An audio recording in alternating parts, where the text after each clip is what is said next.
What happens next may take your breath away and hopefully get you thinking. The magnitude of that moment did not escape the nation's view. 6-year-old Ruby Bridges and 4 federal marshals. We've been sent by the President of the United States, and we are here to escort you to school today. The governor of the state decided that I will not force my people to integrate against their will. I didn't want them to go to school with the Going through this kind of living hell, what would you expect? Crowds of protesters lined the streets. Teachers at the school refused to instruct her. Governor George Wallace, who blocked by literally standing in the door. I say to keep these kids out of school. 200 people waiting at 8:30 in the morning to tell her they were going to kill her. Then they had a machine gun beside their guns. They threatened to poison Ruby. President of the United States sent troops. You are one of my heroes. I'm here because of you. The governor called the National Guard. All because of just one little girl. He pulled his gun to shoot. Things were going to get really worse. I can't believe this kind of stuff happens. I would like to know what's happening to her. Until now, she has never told the full story of what happened to her. When they knocked on the door, my parents opened the door, and I remember standing there and seeing these 4 very tall white men. I remember them saying that we're federal marshals. We've been sent by the President of the United States, and we are here to escort you and your daughter to school today. I found myself in the car, driving this very short drive to this new school, and the minute we turned the corner, I saw what I thought was Mardi Gras. There were so many people standing out in the middle of the street, and they were screaming and shouting and throwing things. I draw the line in the dust, and I say segregation now, segregation tomorrow, and segregation forever. The car door opened, and those federal marshals, they grabbed my hand, and I remember them saying, "Ruby, walk straight ahead and don't look back." I say to the mothers to keep these kids out of school. All together, we're white people. We don't want them to go to school. One of the city policemen, he pulled his gun to shoot, and everybody said they knew probably to kill me. So they said if they killed the mother, the child wouldn't have went. 200 people waiting at 8:30 in the morning to tell her they were going to kill her. 200 people in the afternoon telling her they were going to kill her. The crowd would come, and they would bring a small baby's coffin, and they put this black doll inside of the coffin, and they would march around the school, and I would have to pass it to get inside of the building. And I used to have nightmares about the coffin. This is a people's movement. It doesn't make any difference whether the major politicians are going to support you or not. If they don't support us in this movement to take back our government and give it to us and let us run our own institutions, those who stand in the way are liable to get run over. When I got inside of the building, I remember it being very quiet. I received a call from the superintendent's office and asking me if I would like to take a first grade position. That morning when I arrived, of course, the anger and the hostility was palpable. I was told that if I went downstairs, I would meet my student. So I walked down to a cavernous basement area of the school.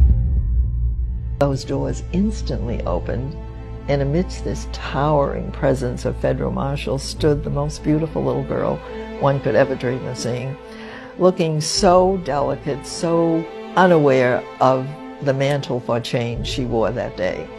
And as I went over toward her to introduce myself, she came forward, and I think she felt she was pretty special. And she was, and she looked that way. She had a beautiful pink dress, party dress. And as I walked over to meet her, her bowed head sort of raised gently, and a little smile came across her face, and then those beautiful big brown eyes that she still has rose to meet mine. And you know, it was a case of love at first sight. How could you not fall in love with a child like that in a moment like that? And so, leaving behind a cameo of the past, Ruby and I held our hands, left them, walked together upstairs to our first grade classroom, and began our solitary adventure. I remember looking at her and thinking, she's white. I'd never seen a white teacher before. She looked exactly like the people outside. She wasn't. By the next day, the crowds had doubled. They kept pointing at me and shouting.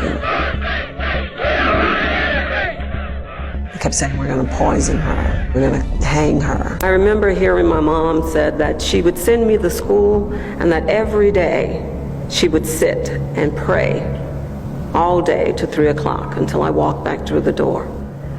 And the federal marshals, they met with my parents and they said, you should prepare her lunch and she should eat it at her desk. They actually thought that I was afraid of being poisoned. And I remember them coming to me and saying, why were you not eating? And why did you lie? And I said, because I want to eat lunch in the cafeteria with the other kids. The minute we got to the cafeteria and they pushed open the doors, nothing but empty tables. There were no kids. And I remember being so disappointed about that. I just knew they were in the cafeteria.